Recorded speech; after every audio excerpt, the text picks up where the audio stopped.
In a fabricated realm drowned beneath the currents of destiny, uncertainty lingered about whether fate could ever be trusted.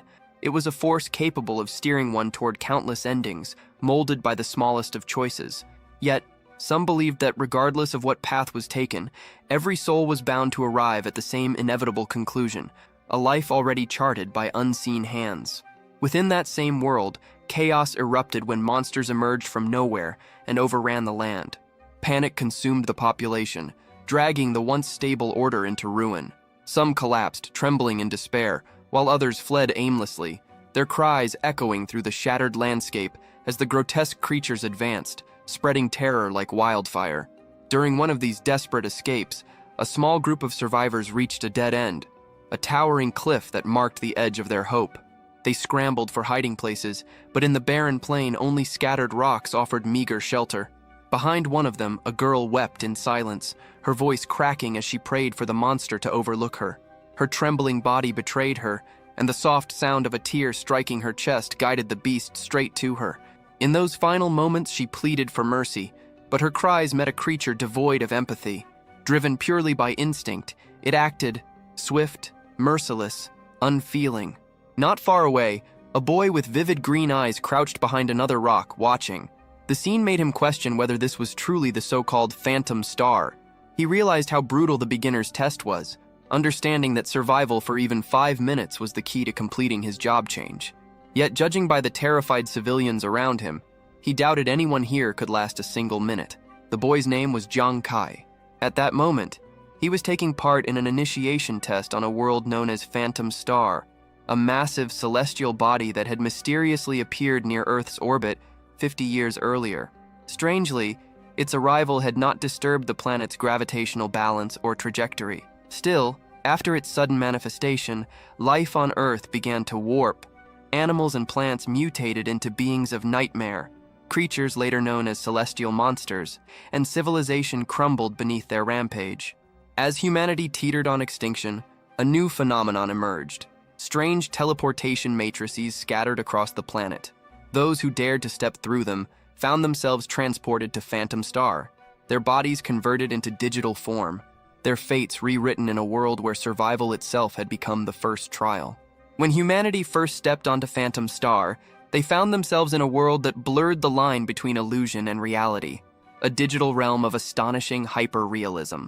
In this place, every person could assume a profession, gaining skills, equipment, and status values that grew stronger through progression, much like a game character leveling up. Over time, they discovered something even more extraordinary. Once an individual reached a high enough level within Phantom Star, that power could be transferred back to Earth. The impossible became real. Humans who returned were capable of battling the celestial monsters that once reduced them to prey. In the end, survival itself became a game of evolution. To withstand the monsters and reclaim their world, humans had to grow stronger through Phantom Star. Those who dared to traverse this otherworldly plane in search of power became known as explorers. Among them was Jiang Kai, but his trial had already turned into a nightmare. Surrounded by corpses and the carnage left behind by the test monster, Jiang realized he was the last one alive. His back pressed against the cliff's edge, he understood there was no path left to run.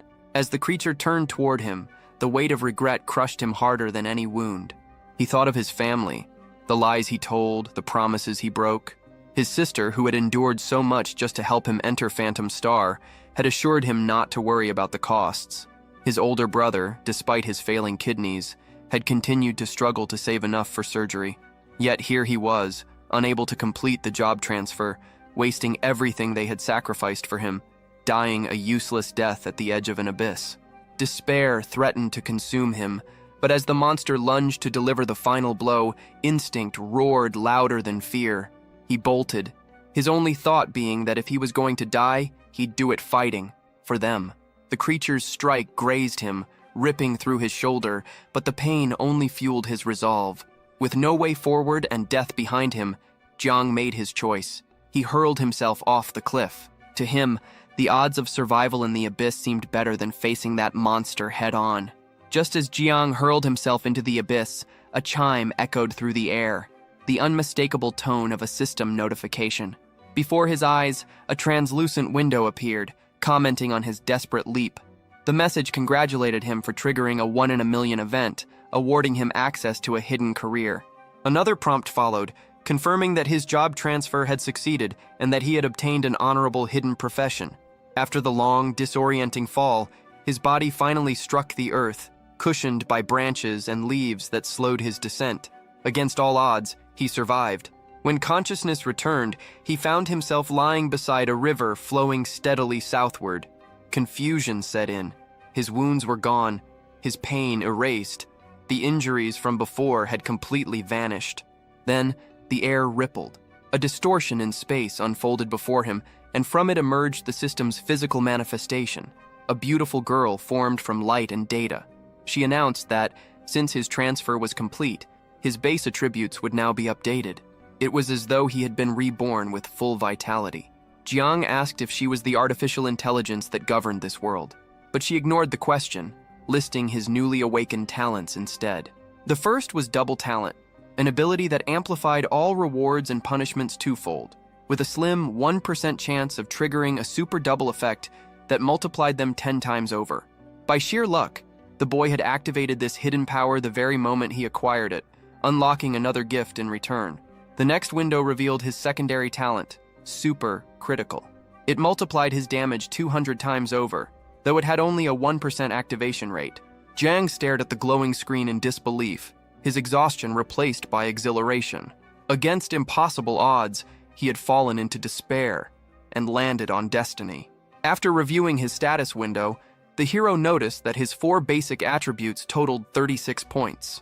He realized that the total attributes of a normal person after a job change were usually around 20, concluding that this difference was due to his double talent.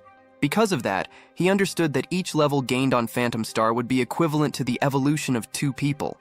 He also had the second talent, super critical, which was very different from a normal person's critical punch that only reached a 2-fold increase. Even with only a 1% chance of activation, if Jiang could raise his critical rate, the damage from this ability in the future would be terrifying. After analyzing his situation, he looked ahead and saw a weapon commonly used by monsters stuck in the river.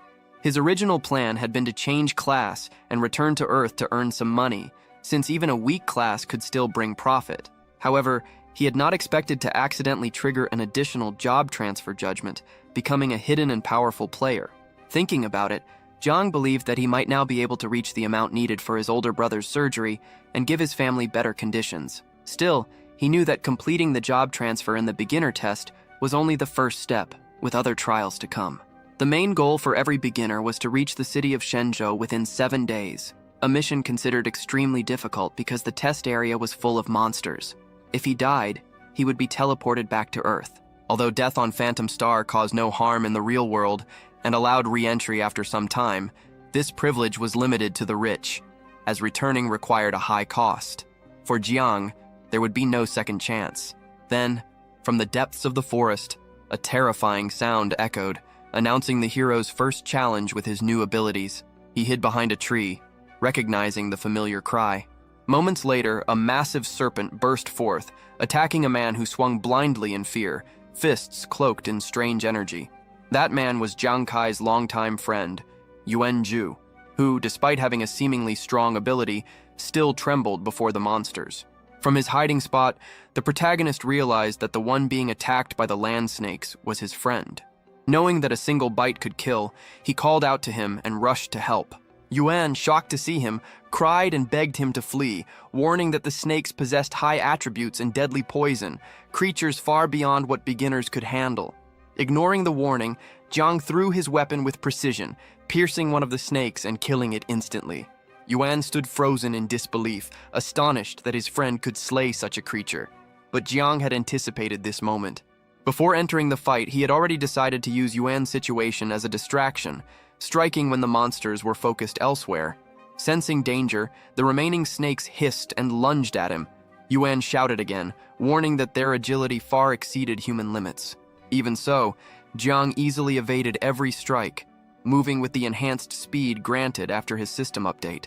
His friend could only stare, stunned by the sharp reflexes and speed that defied logic.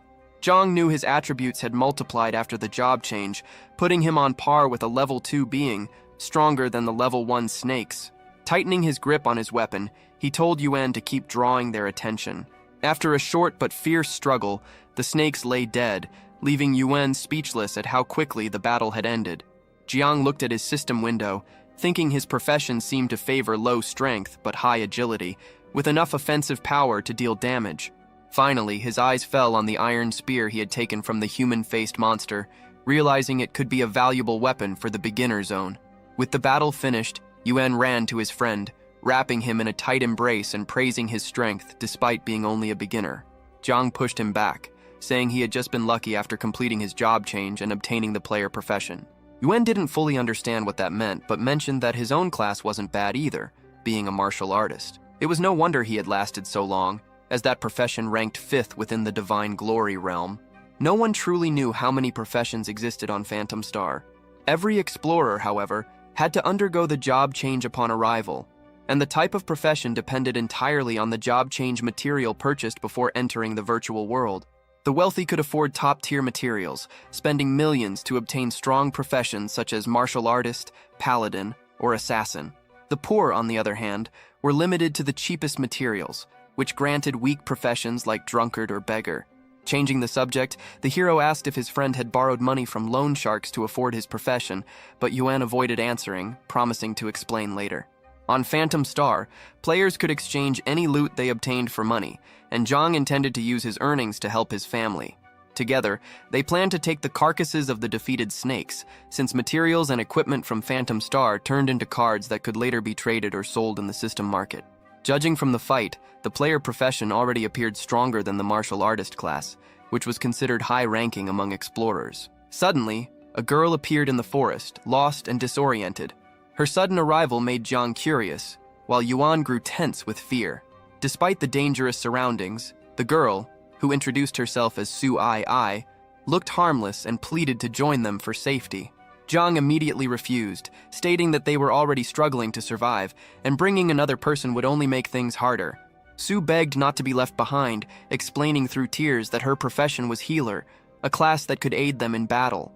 She insisted that if they faced venomous snakes again, she could extract their poison to strengthen their weapons. Her words made them hesitate, as the healer profession was ranked among the top 10 high-level classes, changing the situation entirely. Remembering everything he had gone through, Jiang realized how crucial healing would be in the beginner stage. If not for the system's intervention, he would already be dead. After thinking it over, he decided to let Su-ai join the group, and they properly introduced themselves. His friend, however, leaned closer and whispered that Jiang had only agreed because he wanted to flirt with the girl, leaving him visibly uncomfortable. Meanwhile, on Earth, within the Divine Glory Kingdom in the city of Jiangjiang, the main base of Phantom Star's portal number 18 was fully active. Inside the data research laboratory, a scientist commented on how advanced modern wristwatches had become, now capable of locating explorers with exact precision. A girl beside him agreed, explaining that most wristwatches on the market could track all Phantom Star data. The better the model, the more functions it possessed. That girl, Su Lanlin, then asked the professor how the newcomers were doing, especially her younger sister. According to the GPS from the beginner's wristwatches, most participants had already been eliminated. However, her sister had formed a team with 2 other people. This information left Lanlin both surprised and frustrated, since she had specifically warned her sister not to form groups. In the balancing system, the more people gathered together in a test zone, the higher the chance of attracting monsters. 3 minutes later, while monitoring the data feed, the scientists suddenly reported 2 human-faced monsters detected nearby. Lanlin froze. She knew what those creatures were capable of. They could wipe out every beginner in the area. Her heart sank, certain that her sister stood no chance of survival. Though death on Phantom Star didn't kill a person in reality, the experience was excruciatingly real. Many had felt themselves devoured piece by piece before waking up in shock, their minds scarred. Lanlin already feared she would have to take her sister to psychological counseling after this incident. But then, the scientist interrupted her thoughts, saying that the girl was still alive. Moments later, he added something even more shocking. Not only had she survived, but both human-faced monsters had been killed simultaneously. Returning 3 minutes earlier in the virtual world, the scene unfolded in chaos. The 2 monsters charged at the main group, intent on slaughtering everyone. The players scattered in panic, running for their lives, fully aware that such creatures were far beyond their ability to defeat. Jiang, looking back, realized his companions lacked his speed. If things continued this way, they would all be caught. He told Yuan and Zhu to keep moving while he stayed behind to hold the monster, a decision that made his friend panic. Despite the fear surrounding him, the hero was convinced he could handle it, knowing that if they all kept running, everyone would die. His only option was to face the creatures alone. He gripped his weapon tightly and thrust it forward, striking one of the monsters in the chest with precision. A guttural sound escaped the creature as it staggered back, and for a moment Zhang believed he had succeeded. But the relief vanished instantly when a massive hand slammed into him, sending his body crashing into a large rock. Pain radiated through his body, and he understood that the human-faced monsters were far more resilient than he expected. A single blow to a vital point wasn't enough to kill them. As his strength began to fade, Zhang accepted that he would likely die in this beginner test. Nearby, Sui began to cry, shouting for Yuan to help their leader, but he stood frozen in terror. Far away, in Central River City's residential district, a woman served tea to a visitor and asked if he was the benefactor who had provided materials for her son. She confessed that she couldn't understand his optimism toward the boy, who, despite his strong build, was painfully shy. She added that if her son ever faced a monster on Phantom Star, he would surely run away. The man smiled faintly, agreeing that Yuan was indeed fearful, but noted that whenever someone needed help, the boy never turned away. At that same moment, with a shout that carried every ounce of his courage, Yuan charged at the two monsters using his martial skills.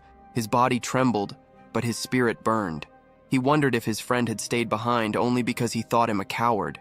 Channeling his aura into his fists, he declared that they were brothers, bound to stand together no matter the cost.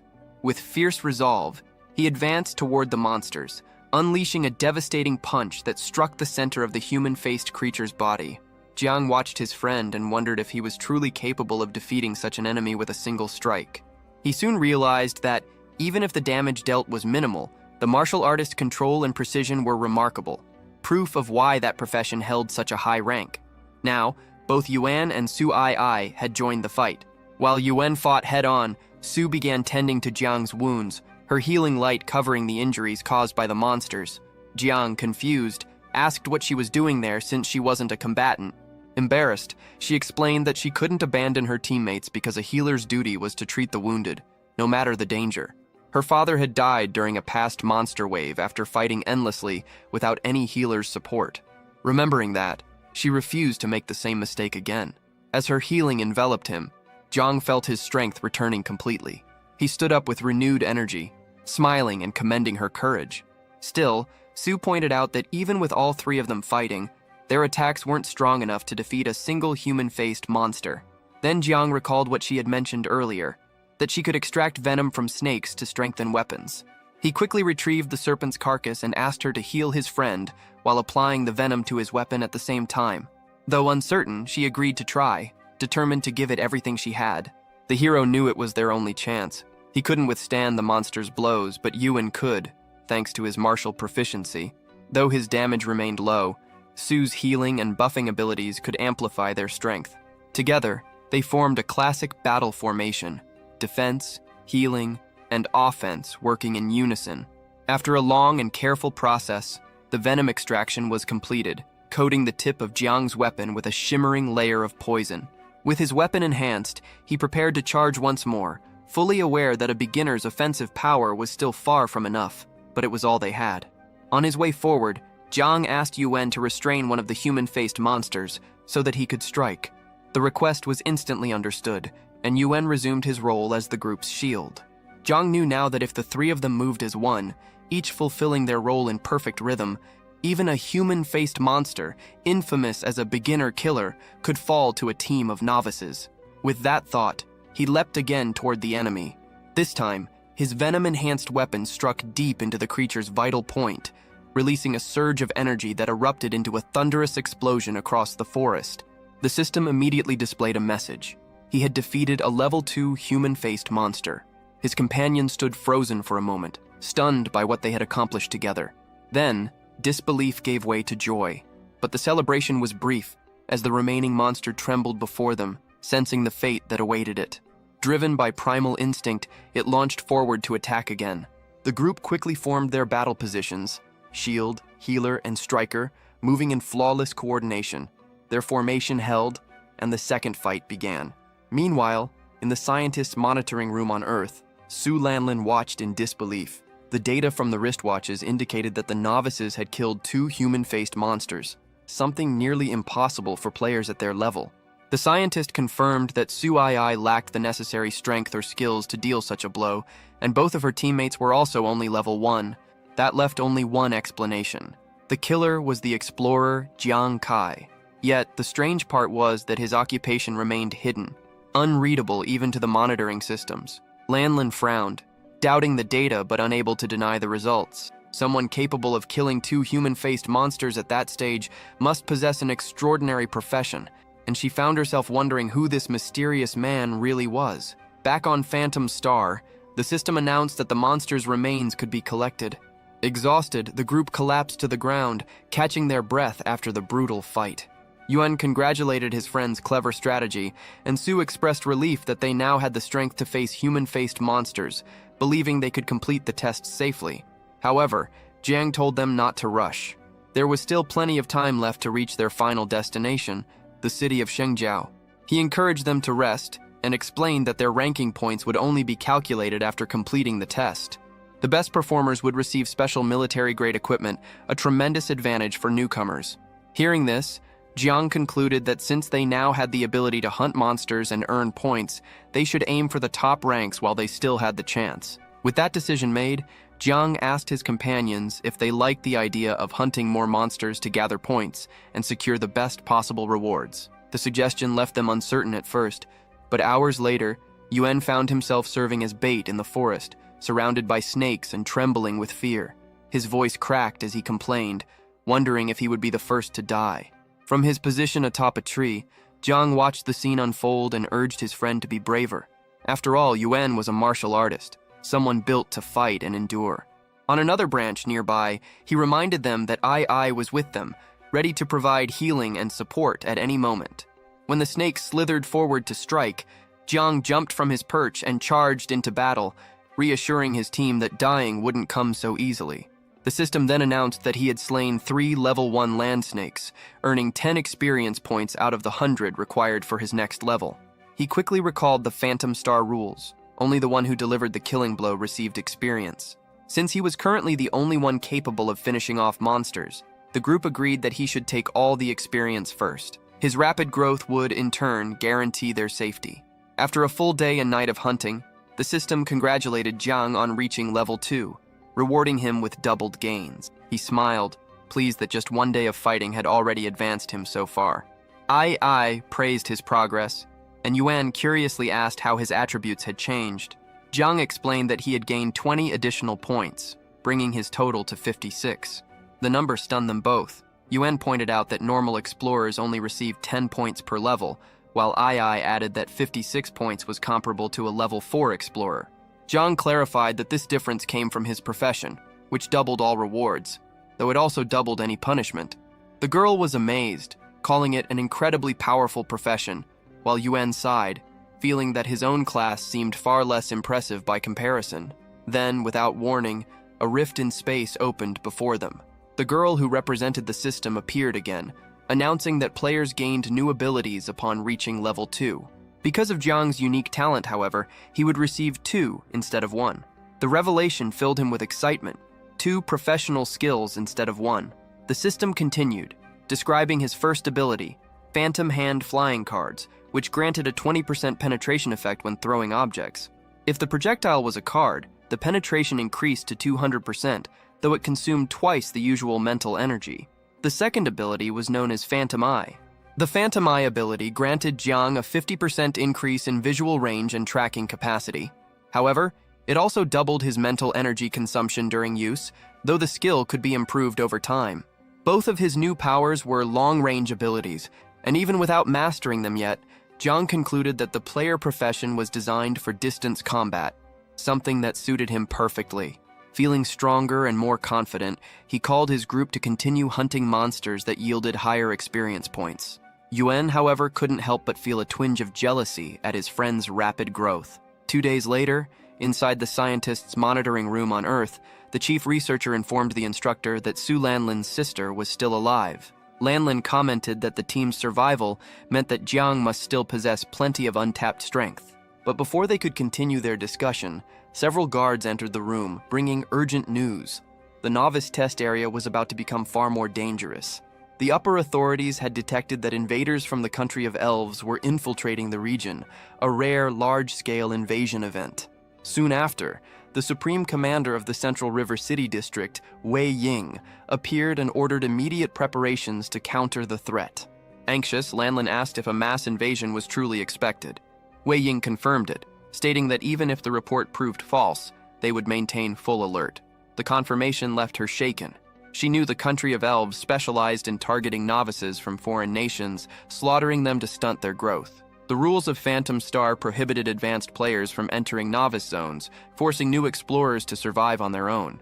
However, the country of elves possessed a unique profession that allowed its players to bypass this restriction and infiltrate beginner regions freely.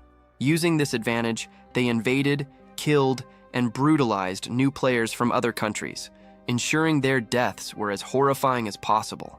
The psychological trauma often left the victims unwilling to re-enter the game, drastically reducing the number of new foreign explorers. Enraged, Lanlin slammed her fist on the table, cursing the invaders and worrying for her sister, who lacked the strength to defend herself against such cruelty.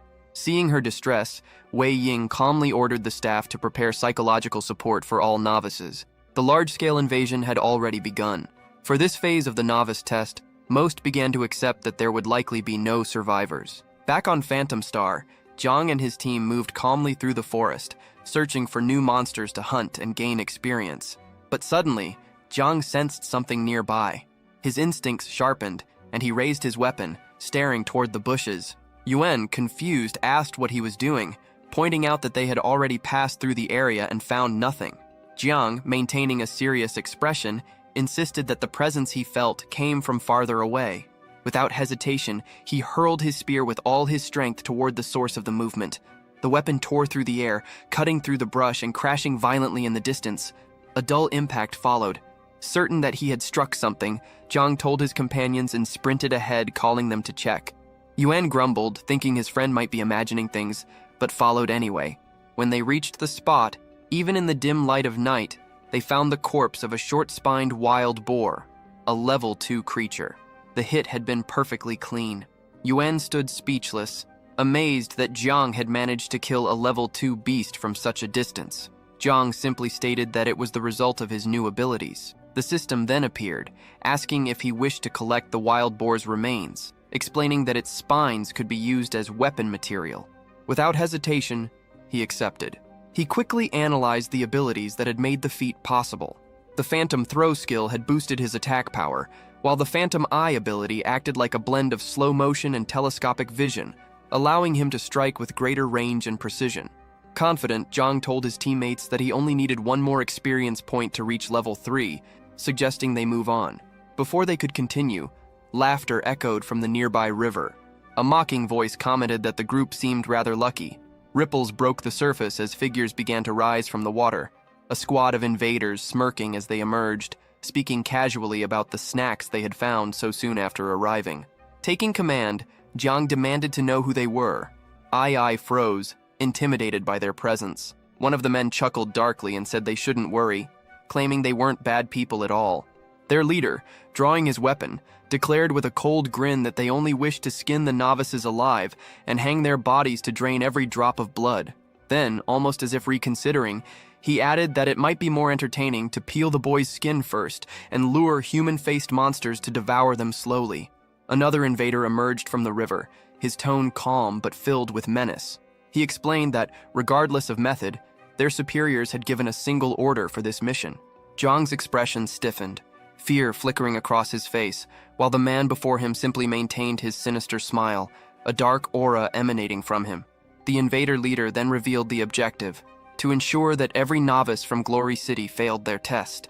The realization hit the group hard.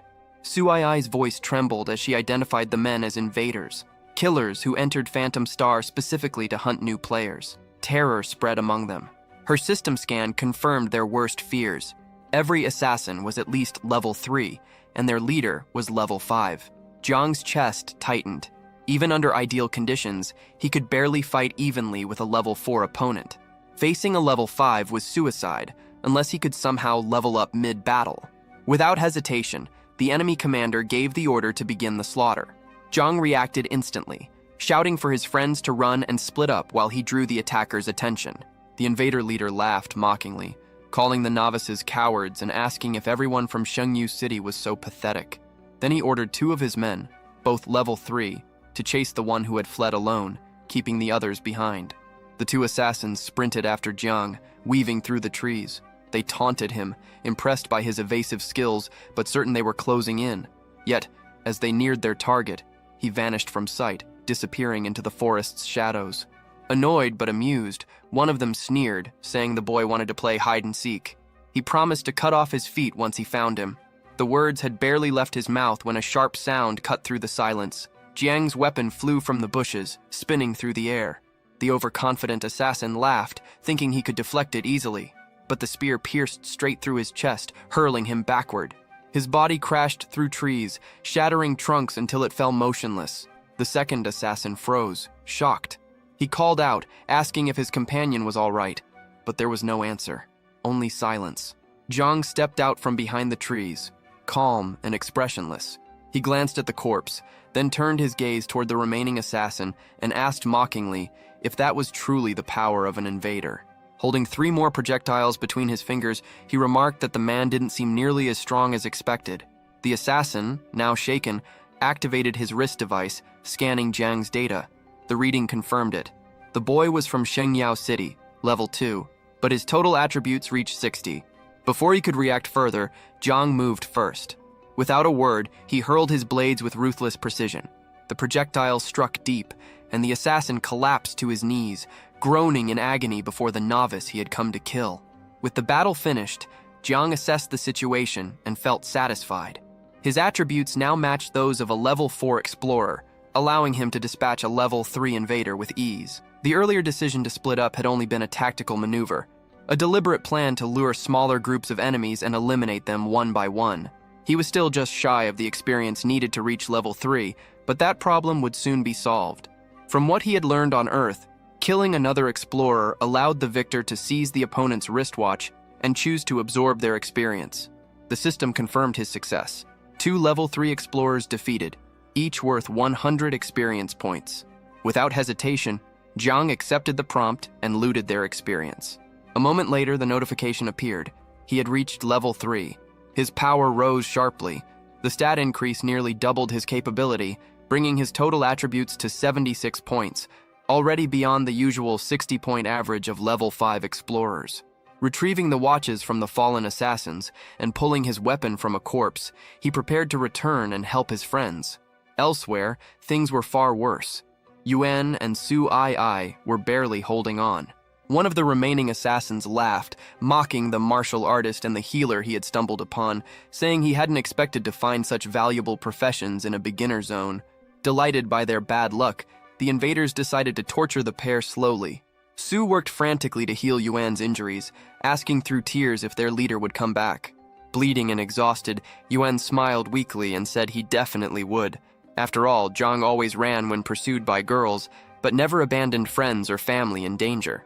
The assassins finished preparing their tools and announced it was time to skin the novices alive. But before they could act, a sharp whistle sliced through the air. Jiang had arrived. He emerged from the forest like a phantom, launching several sharpened wild boar spines. The projectiles pierced through multiple enemies in an instant, killing them where they stood. Yuan exhaled in relief, unsurprised yet overwhelmed with gratitude, knowing deep down his friend would return. The enemy commander froze, demanding to know who was attacking, but the forest gave no reply. Straining to see through the shadows, he wondered whether this boy had unlocked a new profession that allowed entry into the dead zone. Panic overtook him and he turned to flee before the unseen threat could strike again. Su watched as the man ran, trembling, muttering that the invader captain was escaping with his tail between his legs. Jiang didn't hesitate. Rage burned in his chest as he remembered the man's cruelty toward Yuan. He hurled his spear, the same weapon taken from a human-faced monster, with all his strength. The weapon tore through the air, struck the fleeing commander in the back, and drove him to the ground. A final groan escaped the man before his body went still, face pressed into the dirt, lifeless. With all the invaders finally dead, Jiang turned to Ai and asked if she was all right, confirming for her that he had truly returned. But there was no time for relief. Yuan lay on the ground, gravely wounded, and Ai quickly admitted that her healing power could no longer save him. Coughing weakly, Yuan managed a faint smile. He said he knew Jiang would come back, but his voice trembled as he confessed that this time he wouldn't be able to follow. His strength faded, and he collapsed. Struggling to keep his eyes open, he thanked them for the adventures they had shared, saying it would remain a precious memory. Then, as his consciousness slipped away, he urged them to continue on and pass the trial without him. Ai broke down in tears, blaming herself for her comrade's condition. Jiang lowered his head, calling his friend's name, but then abruptly threw one of the crippled invaders at Yuan's side. Calmly, he explained that he had intentionally left 6 of the enemies alive and wounded so that his teammates could finish them off and absorb their experience, restoring their full health in the process. The realization hit them immediately. Ai remembered that killing explorers restored vitality and experience, while Yuan, caught off guard, felt embarrassed for acting so dramatic moments before. Jiang, amused, smirked, and told them to take their revenge. The surviving invaders stared in horror, realizing the situation had reversed. Jiang's group, once desperate, now stood over them as executioners. Yuan, Ai, and Jiang called it karma, a fitting repayment, a virtue to be demonstrated to those who came uninvited. Meanwhile, in the Data Research Institute of the Stowaway Department in Country L, panic spread through the lab. One by one, the dead invaders awakened in the real world, gasping and shouting in disbelief. Each remembered vividly how a newcomer from Shenzhou had slaughtered them mercilessly. A senior officer demanded an explanation, furious that their elite unit had been annihilated, wondering aloud if Glory City had produced a profession capable of countering their infiltration forces. At the same time, in the kingdom of Shenzhou, reports arrived at the scientific monitoring base. The lead researcher informed the instructor that the situation had taken a dire turn. Ai had encountered the invaders. The news sent Su Lanlin into despair. She knew her sister wasn't ready for such horrors. The Supreme Commander could only sigh, stating grimly that no newcomer had ever survived an encounter with the invaders. Psychological support would have to be prepared immediately. The scientist, looking uneasy, clarified that his previous statement had been misunderstood. Turning toward the large display, he explained that, according to the latest readings, the girl had not only survived her encounter with the invaders, but had also leveled up. The revelation left the entire room silent in disbelief. None of them could comprehend how such a thing was possible. Commander Wei furrowed his brow, asking how anyone could gain experience after facing enemies that strong. He theorized that perhaps the invaders had assisted the novices in hunting monsters, but the scientist quickly dismissed the idea. The only remaining explanation was almost unthinkable, that Ai and her teammates had killed the invaders themselves. The commander's eyes widened. His hand trembled, the glass he was holding slipped, and it shattered against the floor. He stood abruptly, startling the instructor beside him, and demanded to see Ai's team data immediately. Within seconds, the researcher projected the information on the main screen. All 3 group members had reached at least level 3. It was undeniable proof that they had indeed defeated the enemy unit. Commander Wei's shock turned to excitement. Such a rapid increase was impossible without having slain the invaders. Even so, Su Lanlin couldn't fully believe it. Her sister was a healer, not a fighter, and Yuan's martial artist profession lacked heavy offensive power. That left only one explanation. Jiang Kai must have been the one responsible for all the kills. Yet his level and occupation remained a mystery. The scientist then revealed the reason for the missing data. Jiang's wristwatch was an outdated model, a first-generation device that no longer synchronized with the system network. Such models had been discontinued for over a decade. The instructor frowned, astonished that anyone still used such an antique. Despite the confusion, Commander Wei's interest only deepened. He ordered the researcher to gather every piece of real-world data available on Jiang Kai. Meanwhile, back on Phantom Star, Yuan marveled at the sensation of having his body fully restored after leveling up. Ai was equally amazed by the sudden surge in her power. Yan reported that he had acquired the Earth Profession skill, granting him the ability to attack nearby enemies more effectively, while Ai announced she had unlocked Doctor's heart, greatly enhancing her healing capabilities. Zhang listened calmly, satisfied that everything was progressing as expected. The healer's profession, though not flashy, was practical and invaluable in combat. Yan then turned to him, grinning faintly, and asked if, with his current strength and higher level, he would finally be able to take down the remaining invaders once and for all. At that moment, the hero revealed he was already at level 4, greatly surprising the boy.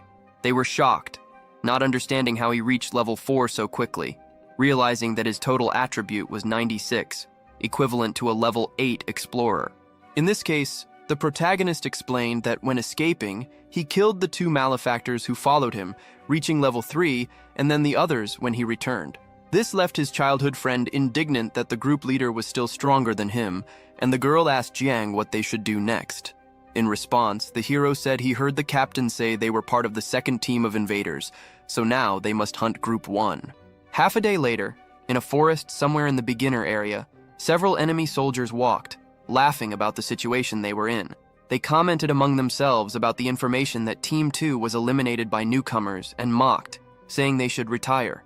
However, the team captain asked the soldiers to keep their guard up because when the superior mentioned it, he was quite serious. Finally, they continued walking, and one of them questioned if there was really any reason to fear since the maximum level in this zone was 5, and their group was full of those. Meanwhile, hidden behind a tree trunk, the main group began to prepare against 9 level 5 warriors. Despite the group's fear, the protagonist asked them not to be afraid, because with his current attributes, even if he could not kill them, he could still cause some damage. Moreover, it was said that if they were left alone, they would attack others, so instead of defending passively, they needed to attack. With that, the group captain noticed a warrior running toward him at the edge of the forest with his spear in hand. The assassins quickly realized that this was a rank 4 novice, and one of them was impressed by a player managing to level up in such a hostile place. In this case, the captain saw this as a great discovery, and immediately ordered his subordinates to eliminate him to count as a military achievement. Thus, the assassins started chasing the hero, who found himself in a worse situation than before as the main group did not break their formation. The initial plan was to lure the enemy, and then Yuan would use his skill to repel them all, taking advantage of the gaps in the skill to finish them off. However, this team of invaders was very long, complicating things if the hero's friend could not knock them down at once. If any survivor escaped, they could mourn the others. Even so, the main group managed to come up with a solution to finish off all the invaders without needing to separate them. Thus, the protagonist filled himself with electric energy, transmitting power along with an intimidating aura, and soon charged at the bandits with his spear, thinking that he might need to shed some blood to attract them. This irritated some of the assassins and confused others, bewildered by the novice's audacity to stop fleeing and face them head-on. A few seconds before the clash began, and an assassin questioned where the novice was running to, asking if he was so scared that he had no idea what he was doing. With that, the captain ordered the hero to get out of his way and slashed his arm with his weapon. Unexpectedly, the protagonist took the hit without defending himself and continued running, thinking he was not close enough yet, leaving the bandit confused. Gradually, they all gathered around Zhang, but they were still not within the range for his plan to work. In this case, he resumed advancing against the malefactors but passed by them, dodging all their attacks to draw them in. The invader group commander, in turn, questioned what his subordinates were doing. He said they were all at level 5 and did not understand how a mere level 4 could dodge every attack. At that moment, one of the warriors, analyzing his watch panel, realized something was wrong and reported to the captain. The initial detection time had been too short to identify the attributes, but now, using a better watch, he managed to detect that while the overall attributes were hidden, the boy's agility was around 30 points. This information left the commander completely baffled by how improbable that was. Another bandit argued that his colleague must be mistaken, since his own agility as a level 5 was less than 20, making it impossible for a level 4 to surpass him. However, the commander, trembling with fear, knew that a high-ranking watch was unlikely to be wrong. In this case, he realized that if the group was chasing someone with such high agility, the boy was probably pretending to be cornered. The captain shouted to his subordinates, saying they had been deceived and ordering them to retreat immediately. The bandits understood the message, but it was too late. The hero had already dismantled their entire formation. While they tried to escape, A golden lightning flashed across the sky, signaling that their retreat was impossible. The martial artist Yuan was ready to strike with his newly acquired special ability, Earthquake. When his fist hit the ground, the entire area shook violently, lifting all the assassins into the air and leaving them exposed. The hero's body then became surrounded again by an electric aura, and he silently thanked his old friend for the perfect setup. From that point on, he took charge. Zhang unleashed his offensive, accurately launching the sharpened wild boar spines. One after another, the invaders fell, killed by his precise throwing skill, resolving the entire battle exactly as planned. Yuan stood in awe, watching his friend take down 9 level 5 warriors in an instant, wondering what kind of monstrous being he was fighting alongside. The system announced that the hero had killed 5 level 5 invaders, and upon looting them, gained 2,000 experience points, reaching the highest level of the beginner zone. With that, Zhang finally achieved level 5 and realized that, for all higher explorer levels, the experience gained from looting would be doubled. In view of the group leader's accomplishment, Ai praised him, impressed by what she had just witnessed, saying it was the first time she had ever seen such a feat. Yuan then asked if they would continue evolving further. To avoid any misunderstanding, Zhang explained that he had left 4 weakened warriors for his teammates to finish off and loot their experience. He also mentioned that earlier he had killed monsters to increase the group's combat strength, but now he had slain enough. With that, he affirmed that after everyone gained sufficient points, they would head toward the finish line. Yuan and Ai became excited, knowing it was their turn to evolve. As they walked through the forest in search of prey, the hero asked his companions to stay alert, as many monsters were said to appear along the path to the end. It was also known that the closer they got to the finish line, the stronger and more terrifying the monsters became, with a possible boss awaiting them in the beginner area. Suddenly, a powerful roar echoed through the forest, shaking the ground and filling the group with fear. From the direction of the sound, they found 2 human-faced monsters lying dead, their bodies torn apart and mutilated. The girl quickly recognized the creatures, while Yuan questioned what kind of being could have done that to mutants of such strength. Curious, Zhang activated his Phantom Eye ability, focusing his vision. Through his heightened senses, he noticed a faint golden light, one he had seen before, and realized that the same golden-colored creature must have killed the 2 beasts. I was intrigued by the discovery, but before she could speak further, the creature itself appeared, unleashing an energy blast. Yuan, unaware of the danger behind him, continued to question what could have caused such carnage. The blast struck both him and Ai, sending them backward in pain. Without pause, the creature charged straight at the hero, who momentarily froze in surprise. Recovering from the attack, Yuan shouted for Zhang to be careful, warning that the creature's strength was enough to kill instantly. The next blast hit the hero directly. The group watched in panic, expecting the worst, but instead of falling, Zhang effortlessly caught the creature mid-air. Despite the sudden impact, his high-level attributes made restraining it easy. The group looked closer and realized that the monster was nothing more than a golden hamster. Yuan and Ai were astonished by how swiftly Zhang had caught something so fast, but the hero simply dismissed it, saying the creature wasn't fast at all, just a fat rat. The hamster, insulted by the remark, grew irritated and claimed it had only been caught off guard. Amused, Zhang decided to release it, offering a second chance to prove its speed. The small creature once again surrounded itself in golden energy, spinning rapidly as it launched toward the hero. Watching this, Yuan grew alarmed and shouted at Zhang, asking why he had let the monster go, reminding him that a single bite from it had been enough to kill 2 human-faced mutants. To demonstrate his current strength, the protagonist caught the hamster again, this time with even more ease than before. He threw the creature to the ground, stating that it was too slow for him. To emphasize his point, Zhang began tossing the hamster from one hand to the other, not giving it a single chance to react or escape. The group watched in disbelief, wondering how he had become so fast and extraordinary. At that moment, the hero was strong enough to make a creature capable of killing 2 human mutants completely surrender. Holding the defeated animal, Zhang commented that the hamster probably would not try to run anymore. Yuan, still shocked, admired the incredible feat of his friend. The hero then said he did not know if this rat could be tamed and used as a combat ally, but it was still worthwhile to collect the corpses of the human-faced beasts. He added that the rest of the group was almost at level 4 and urged them to hurry, gather the remains, and find more monsters to hunt. Ai looked at the hamster, remarking that it was very cute, while Yuan once again felt disheartened, realizing that his martial arts seemed unimpressive in comparison. Elsewhere in the forest, a man walked casually, pleased to have finally reached the end of the beginner judgment zone. Ahead of him stood the finish line, the grand city of Shenju. Without hesitation, he began climbing the massive palace staircase step by step until reaching the main gate. As the gates opened, a squad of soldiers emerged, congratulating him for passing the test and identifying themselves as guides for new explorers. Their leader, Jiatu, welcomed him officially as a Phantom Star explorer, but added, with a hand on his shoulder, that someone had already claimed first place. He reassured him that ranking was not important and that simply passing the judgment was a great accomplishment. The explorer accepted this, though he revealed his inventory, showing a large collection of monster corpses to demonstrate his high level. The soldier's spirits lifted immediately, realizing that rankings were based on points and that the young man's collection could earn him many exchanges. Curious, Xiatu asked how he had managed to kill so many monsters. The explorer simply laughed, calling the question meaningless. He introduced himself as Huanwei, the second young master of the Huan family, and said he would soon become a high-ranking member of the Xuanwu Guild.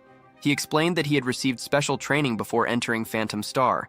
Recognizing the family name, Xiatu understood who he was dealing with. Since Xuanwu was one of Shenju's top 10 guilds, the soldier congratulated the boy, saying that with so many points, he would be among the city's best. Huanwei, however, dismissed the compliment with arrogance. For him, taking first place in the judgment was only the beginning. With a malicious grin and dark confidence, he declared that, given enough time, the entire Phantom Star would soon belong to him. Meanwhile, deep in the beginner zone, Jiang and his group continued searching for monsters for their level 3 teammates. As they advanced through the forest, the hero remarked that something felt strange. They had not encountered a single creature for quite some time. He hypothesized that the monsters might have been scared away by the presence of the hamster, who was quite popular with Ai. Suddenly, a roar was heard deep in the forest, frightening the entire team. Quickly, powerful and sharp claws appeared, and more enemies began to emerge. In an instant, a whole pack of shadowless wolves surrounded the group completely. Among them, one monster stood out with its strong presence and aura concentrated in its claws. This was the boss of the novice area, the shadowless Wolf King, ready to eliminate all humans before it. The hero realized that the reason they had not encountered any monsters was that they had unknowingly entered the boss's territory. With the pack leader organizing the wolves, the explorers were soon surrounded. Yuan, terrified, said he had heard that the Wolf King was a strong creature that had never been killed in the beginner zone, meaning certain death for anyone who faced it. The protagonist held his weapon tightly, trembling, knowing he could escape alone, but that the others could not. Seeing this, he understood that the only choice they had was to fight to the death. Jiang told the two explorers that fleeing was not an option. With no other choice, they decided to work together to kill the Wolf King. Taking the lead in battle, the hero charged at the boss with his weapon, and Yuan used his earthquake ability to distract the others. Jiang continued running without looking back while his childhood friend jumped and landed, shaking and breaking the ground around them. Ai also decided to help and added the poison factor to the hero's weapon. He then asked only for support, using all his abilities at once as he threw the spear at the boss. Giving everything he had, the hero tried to finish the battle against the beginner zone boss with a single blow. However, the spear merely bounced off the creature's hard skin, leaving the group desperate. In response, the boss roared, signaling the counterattack, and all the wolves lunged forward. Even though they were lower-level monsters under higher command, they managed to wound Ai and Yuan, who asked if there was another way. In this situation, the hero knew that the Wolf King's defense was very strong, and that he could not defeat all the wolves around them. Amidst the noise and movement, the hamster woke up from its sleep, confused. Looking around and analyzing the situation, it understood what was happening and blamed the wolves for disturbing its rest. While the hero fought with all his strength against the wolf pack, the hamster activated its ability to the maximum. It jumped from the hero's hood, darting through the air and creating strong wind currents as it passed, then unexpectedly pierced the Wolf King's chest with ease. Jiang could not hide his surprise that the small rat managed to bite through the wolf's tough skin. To confirm, he activated his Phantom Eye concentration ability and saw the size of the wound, realizing that the situation could change if they focused their attacks there. At first, his throw had failed because of the boss's high defense, but now, with an exposed wound, damage was possible. Jiang launched another attack at the wolf, this time using one of the wild boar spines he had kept. The projectile, charged with electrical energy, struck the open wound directly, causing visible injury. The hero understood that his attacks were working and continued using Phantom Eye to aim precisely at the weak point. At that moment, the projectile shone with a bright light, and the rare 200 times critical hit activated. The others did not understand what had happened, especially Yuan, who had only seen one strike. Both his teammates and the hero himself were astonished when the system displayed a message congratulating him for defeating the novice boss. Though he had planned to prolong the fight, luck had triggered the critical hit, ending the battle instantly. He realized that since changing professions, he had never experienced a critical hit, making this the first of its kind. With their leader gone, the remaining wolves panicked and tried to flee. To stop them, the protagonist asked if his comrades could still fight, and they confirmed they could. Zhang charged forward, declaring that without their king's command, the wolves were nothing more than prey waiting to be slaughtered. Yuan and Ai, remembering the suffering the wolves had caused, were determined not to let any escape. Without delay, all three explorers engaged the pack, turning the tide completely. Yuan and Ai fought more effectively now, taking down monsters on their own. After several minutes of combat, the fight ended with the group's complete victory. Against all expectations, the novices not only survived, but also leveled up and defeated the beginner zone boss, an unprecedented feat. Once again, the protagonist mentioned that he had left some wolves weakened for his companions to finish off. Yuan, catching his breath, asked what would come next. Without hesitation, Jiang replied that since everyone now had enough experience, their next step was to proceed to the finish line. After a short time skip, the heroes finally reached the territory of Shenzhou City on Phantom Star, the largest activity base for their nation's explorers. Despite having been submissive for a long time, the hamster jumped out of the protagonist's hood and began to flee, which worried Ai.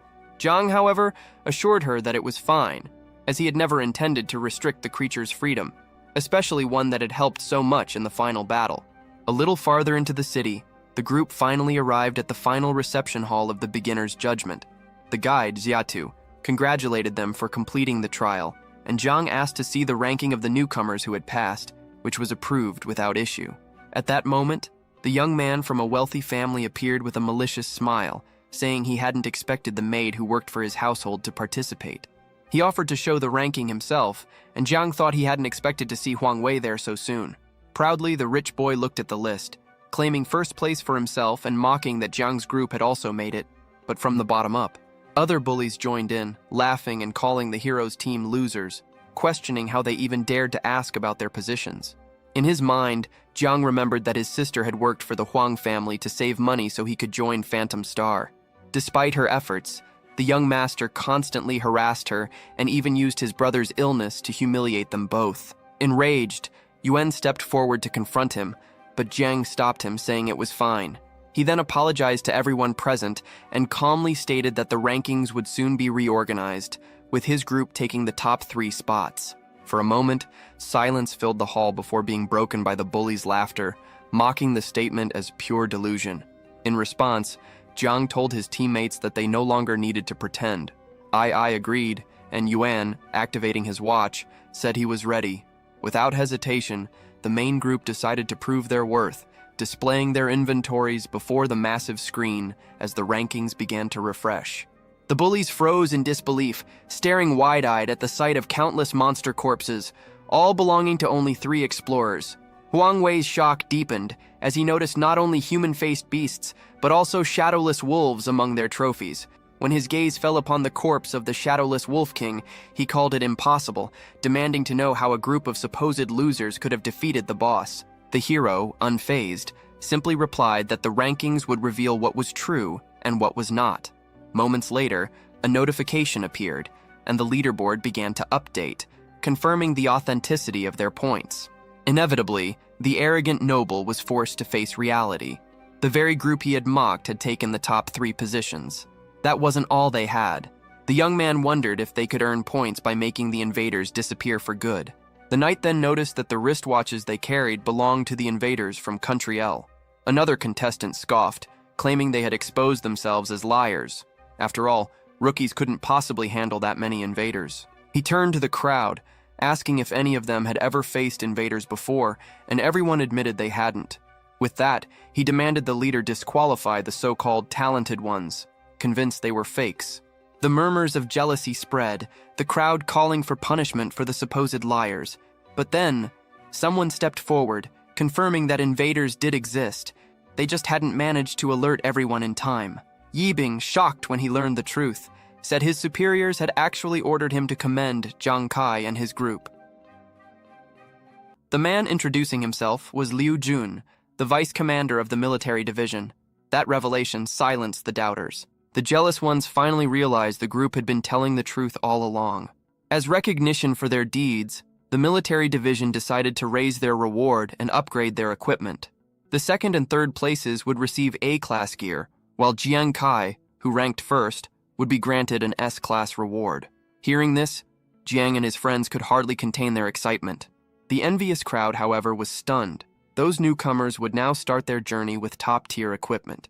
Breaking the fourth wall, the narrator explains how the gear ranking system works. In the Devil's Star, equipment ranges from F to S, F being the lowest quality and S representing the absolute pinnacle. B and C gear are already excellent, but A and S classes are what every walker dreams of obtaining. The jealous man couldn't accept that they were given such an edge. Because of them, he had lost his top position and dropped to fourth place. He insisted something was wrong, claiming Jiang came from a poor background, making it impossible for him to surpass him. Jiang told him to calm down, reminding him that the military had already verified the results.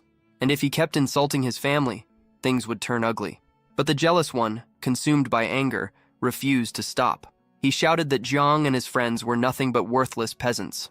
His sister was a servant, his brother was sick, and he himself was just a nobody who got beaten daily.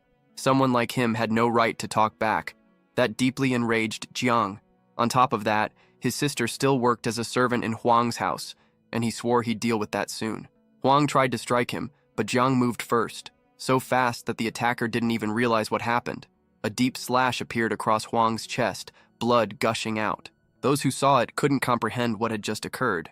It was too fast. Even Jiang's friends hadn't expected such a reaction. He had actually attacked that fool. Meanwhile, the vice commander of the military division asked if Jiang had truly assaulted Huang Wei, the jealous one. One of the onlookers explained that Huang came from a family managing one of the top 10 guilds in the country, and yet Jiang still struck him. Trying to recover, Huang demanded if Jiang understood the consequences of his actions, but Jiang coldly replied that scum like him, who dared to threaten his family, deserved exactly this, and he didn't care who Huang was. Huang realized that fear would do nothing. The world had become hell, and family was all that remained. Anyone who threatened his family would face the price. As Jiang advanced, the boy stood frozen, his legs trembling. Jiang declared that he would never hesitate to defend his home, no matter who tried to harm it, even if it meant sending them to the next world and turning them into a mere memory. Huang screamed in terror, crying like a child. In a single motion, Jiang ended his life. The system then announced that Jiang had gained 6 experience points. He frowned, disappointed by how little it was, wondering if every so-called powerful family was this poor. At least, deaths inside the Devil's Star didn't carry over to the real world, but there would surely be consequences. The commander noted that the boy was reckless, but undeniably gifted. His expectations of Jiang had been met, perhaps even surpassed. Silencing the room, the commander declared that Jiang had acted in self-defense and ordered that no one speak of the incident again. Then he told the 3 to follow him to collect their rewards. Jiang obeyed, his friends congratulating him for his confidence and resolve. Under the shimmering light, they gathered around the vice commander.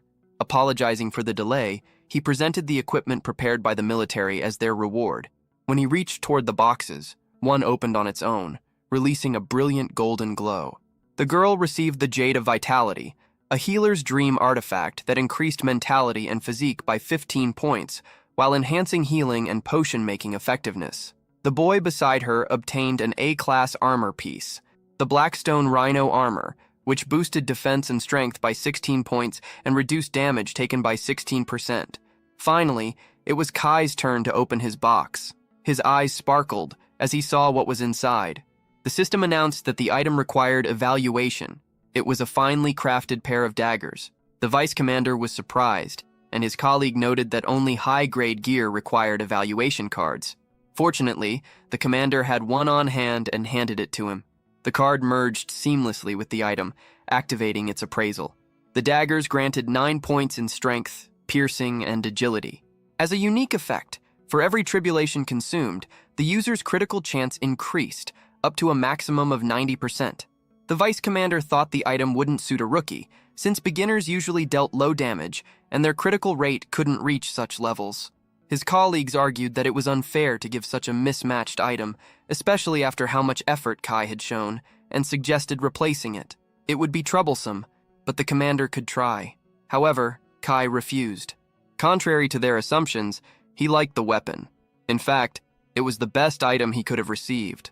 His natural critical chance was far higher than most people's, 200 times greater, but his frequency of landing critical hits was unusually low. These daggers, however, increased that frequency by 10% each time, up to 90% total. It was practically the perfect weapon for someone who thrived on risk.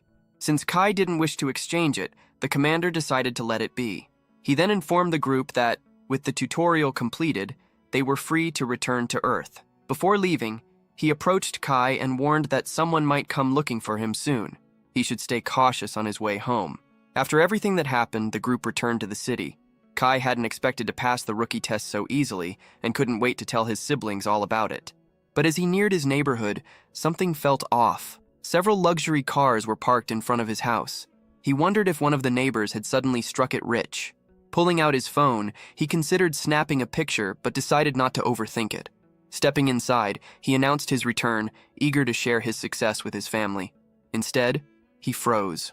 A man sat comfortably on his couch, surrounded by several unfamiliar figures. None of them looked friendly.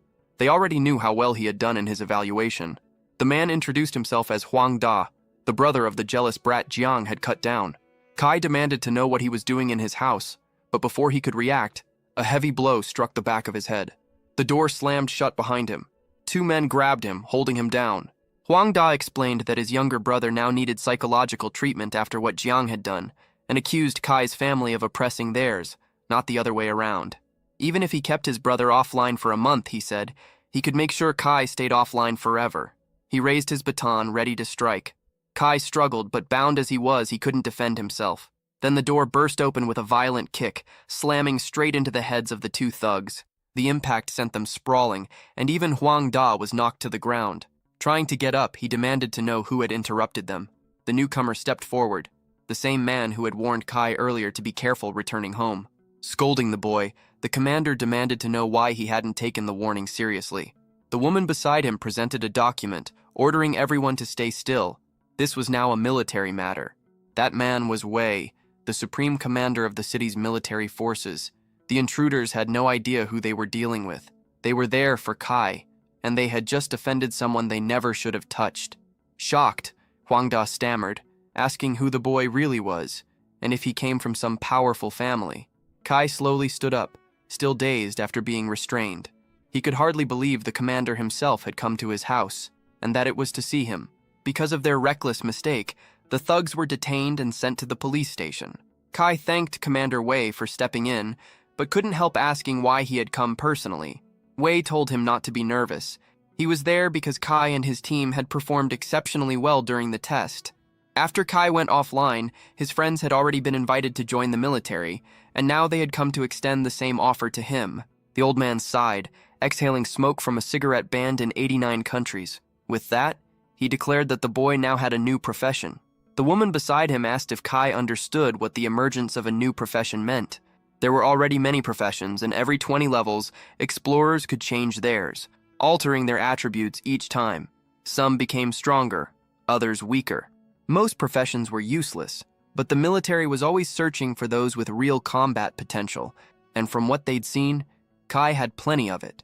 Taking a few steps toward him, the woman asked if he was interested in joining the military and beginning a new career. She assured him they weren't there to pressure him. They already knew about his family situation. They had done their research. If he chose to enlist, the military would cover all medical expenses for his brother's treatment and guarantee his family's safety. It was an incredible offer, one that left him deep in thought. As they prepared to leave, they told him to think it over carefully. If he decided to accept, he could contact them the next day. He would only need to speak with the woman. Watching them go, Kai finally spoke up, apologizing as he declined the offer. His response left both of them visibly surprised. He knew the offer was good, especially since his profession held great combat potential, but he had his reasons. He reminded them of what happened when the drunkard profession first appeared and the military rushed to recruit it. With their help, that man had risen quickly. Yet once they realized the profession's alcoholic nature wasn't useful to their goals, they abandoned him, and now he lived in misery. He had been careless but decided to move out of that family's influence, since they preferred to handle their own lives instead of relying on others for protection. The woman said that wasn't the point. Humanity needed help, and his profession could make a difference. But the boy replied that he wasn't that noble. He only wanted to keep his family safe. While the woman kept trying to convince him, the old man said he understood what the boy meant. A person's life couldn't change in just a few days. He added that the boy's brother didn't have much time left, and that fighting alone wasn't everything in this world anymore. So he made a bet with him. For 1 month, the army would protect him. During that time, he had to earn enough money for his brother's surgery. If he failed, the army would pay for it, but he would have to enlist. The boy stayed silent, thinking about the proposal. Soon, a faint smile appeared on his face. He accepted the bet and promised to keep his word if he lost. With the deadline near, he had to return to Ghost Star to make money. Before leaving, he left a message for his brother, saying he was going back. He couldn't live in that neighborhood anymore. He needed to move to keep his family safe. Things wouldn't be easy now. He had to return with enough money. Finally, he was back in Ghost Star. With new clothes and registration, he could now earn money by hunting monsters. But before that, he needed to join a guild. Beginners were required to do this since they couldn't face monsters alone and had to hunt in groups. A guild was simply a team that helped in the growth of novices, and he was eager to see which ones he could join. The receptionist assumed he was Jiang Kai and told him that he couldn't join any guild for now. Because he had offended the Huang family, he was blacklisted by all of them. That meant he would have to handle everything on his own. In the safe zone, he noticed many people gathered in the selection area. Without a guild, he wondered if his adventure would end before it even began. Someone nearby asked if he was lost looking for monsters. The woman said she could read fortunes and reveal the best hunting spots for only 100 coins. Her name was Hu Yan, level 29. Still, he looked at her with disbelief and turned away. Apologizing as he said he was an atheist, she insisted and even offered him a free reading. Since it wouldn't cost him anything, he joked that maybe it wasn't too late for him to become superstitious. Trying to stay composed, the girl treated it as a test. A board in front of her began to glow with golden light as she chanted her incantations and keywords. Reading his fortune, she said he was facing a crisis, and to escape it, he needed to act. She told him to go to the Valley of Kings. NT, he's being watched, but in the safe zone, his pursuers can't touch him. The first rookie hunting ground is the Ashen Plains, but an assassin is likely waiting for him there. Victory Peak would be suicide since only level 15 or higher players go there. The Valley of Kings is meant for players above level 10, so that's his best option. There shouldn't be any traps there, and if he has to do everything alone, then so be it. Following his path, he thanked the fortune teller for the advice, but she couldn't understand why he was going alone. Her reading clearly meant for him to go in a group. Going solo was suicide. Trying not to worry, she just hoped he'd come back alive and not leave her a bad review. Soon, he reached the Valley of Kings. Curious about how strong the monsters were, he didn't have to wait long. A loud roar echoed and the leaves shook. A massive, fanged mouth appeared from the shadows. The enormous gorilla swatted people around like insects as they struggled to withstand its fury. It was a level 11 monster, a black giant gorilla, and its opponents were level 10 players trying desperately to defeat it. The battle raged on violently. Not far away, Kai watched from hiding. Both the players and monsters looked strong, and he wondered if he could take one down himself. While he was thinking, a strange smell hit his nose. Nearby, several gorillas had already found him. He leaped back instantly. It wasn't a coincidence. The system on his wrist warned him of imminent danger. The weakest of those gorillas was level 12.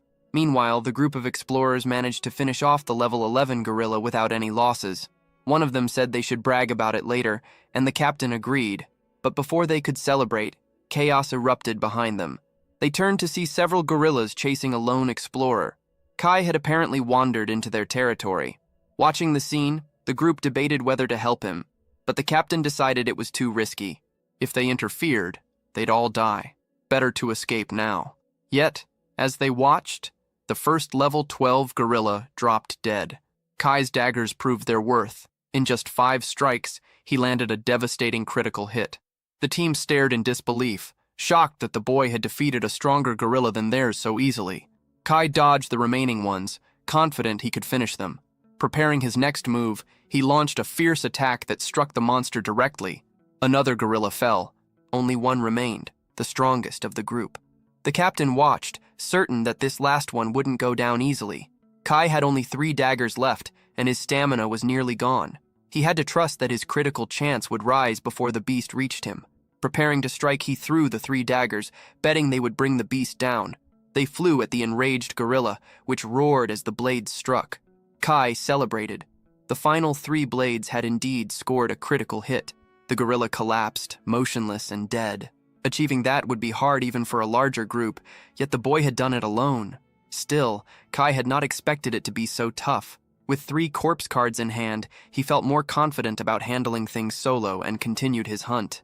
Seeing him leave, the captain of the other team regretted not having introduced himself earlier, blaming a companion for stopping him, though in truth he had not moved. On the Great Plains, a crowd had gathered unexpectedly. It was the Huaning family's Falcon Squad, all much stronger than rookies at level 20, waiting for Jiang Kai. They pressured a woman about where she had last seen him, intent on avenging the Huaning family's insult from the trash that was Jiang Kai. The woman said the boy had gone to the Valley of Kings and might be found there. Thrown to the ground, she was warned that if she lied, they would return to make her pay. This was the Huaning family's best team for players up to level 20. Kai faced serious trouble. The woman, however, said that fortune tellers never speak truth to the rude, claiming she had read their fortunes, and their visit to Kai would not be unexpected. In fact, they would meet death because of the foolishness. After a day of hunting, Kai reached level 6. The hunters said a gorilla's body was worth a lot, as it was hard to obtain. If he kept this pace, his brother's medical bills would no longer be a problem. While he was distracted, someone invited him to join their hunt. There were many hunters there, 3 teams in total, and if he joined, he would share the gorilla's rewards. Kai said he hunted alone and had no team, but the young man insisted they only needed one more person. The Valley of Kings was full of peaks. Atop one, a group guarded an elite treasure chest below. Because elite gorillas were very strong, they needed Kai to distract one. He would serve as bait for a gorilla, while the other 3 teams handled the rest, and on his return, he would receive his share of the reward. That elite chest contained more valuable items than those found in monsters, and Kai knew he needed to get one. However, the others wanted him to distract a gorilla alone, which made it clear they didn't expect him to return alive. Already caught in the situation, he decided he couldn't back out and agreed to join them. The attack began, each member moving according to the plan. The gorillas noticed the hunters approaching, and their leader signaled that the job had started. Kai's task was to lure one away. He struck the first gorilla, drawing its attention and leading it far from the others. Their leader was pleased. Kai had done his part. Soon, they would have one less person to divide the treasure with, forcing the others to fight to the death for the spoils. The gorilla's attacks were brutal, and Kai knew running was risky. The elite beast was much stronger than any he had faced before. A normal explorer would already have been crushed, but he wasn't ordinary. He threw his daggers at the creature, all hitting with precision. The monster staggered, and moments later, it collapsed. Lifeless. Not even a level 15 elite gorilla could withstand Kai's critical damage. Now it was his turn to use the other explorers' efforts to reach the treasure chest. They were struggling, their leader trying to keep them focused, but the elite gorillas were too strong. While chaos consumed the battlefield, Kai slipped away and entered the cave. It took little effort. He had only needed to eliminate a single gorilla to reach this point. Inside, the treasure chest awaited, just as he had hoped. But before he could touch it, a deafening roar filled the cave. Drool dripped onto his shoulder. Another gorilla was inside, guarding the chest. It charged in fury, nearly crushing him. This was a level 20 elite gorilla, one the others clearly didn't know existed. Unlike the others, this one radiated true danger. To Kai's dismay, it blocked the cave entrance with its massive body, cutting off any escape. There was no choice but to fight. He hurled his daggers, but none pierced its hide. Even strikes to its eyes caused no harm. The beast had 23 defense points, far above Kai's current attack power. With only 9 points of dagger penetration, his blows were useless. As he tried to think of a solution, the gorilla struck, sending him crashing into the cave wall. His body ached as he struggled to understand what had just happened. The difference between their strength was immense, yet he refused to die there. Dying in this dimension would lock him out for a month, costing him his wager with the army commander, and forcing him to depend entirely on the military. His vision blurred, his consciousness fading. In the darkness, a voice echoed in his mind, urging him to wake up. Someone was running. He was in someone's arms, unaware of what had happened. His brother was carrying him, urging him to stay awake, desperate to keep him conscious. Amid the ruins of the city, the man did everything he could to save his younger brother, trying to escape from the battlefield their home had become 10 years ago. Remembering that moment, Kai knew he couldn't give up. His brother had once risked everything to protect him and their sister. Bringing one of his daggers into his hand, he refused to surrender. Energy coursed through his body, reigniting his will to fight. The giant gorilla had swallowed him whole. As the beast showed a satisfied expression, a moment later, it felt the worst pain imaginable. Its head burst apart into countless fragments, and its massive body collapsed, lifeless, to the ground. Kai had killed it. Fortunately, the defense inside its mouth was far weaker than its hide, just like when he had defeated the Wolf King. Now, the elite chest was finally his to claim. Though exhausted, he knew that this reward belonged to him. Nearly an hour later, the teams outside finally finished off the remaining elite gorillas. They celebrated, assuming the boy who had lured one away had died, leaving fewer people to share the spoils. Confident, they entered the cave to retrieve the treasure chest, only to find nothing left. The leader screamed in disbelief, shouting that the elite chest was supposed to be there. One of his men hesitated before admitting he had seen the boy enter the cave during the battle, but hadn't spoken up, thinking it impossible for him to have survived. The others began to argue and complain, frustrated after days of fighting and overdue payments, but the captain could think of only one thing. They had been tricked by that boy. Elsewhere in the valley, Kai rested quietly.